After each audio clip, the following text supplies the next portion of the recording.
Hello everyone. Have you ever noticed that some of the best memories are connected to simple things? During my college hostel days, one rainy night, the mess was closed and everyone was hungry. We were in the same boat. Suddenly, my roommate found a packet of Maggi. We started cooking it, and the smile spread like wildlife through the hostel. Within minutes, friends started coming to our room.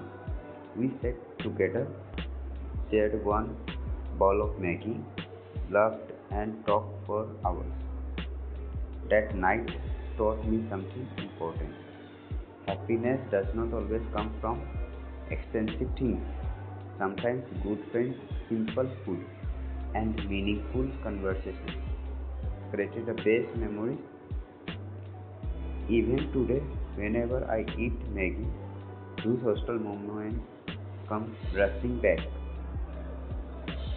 Thank you for listening. What's your favorite hostel memory? Let me know in the comment. Thank you.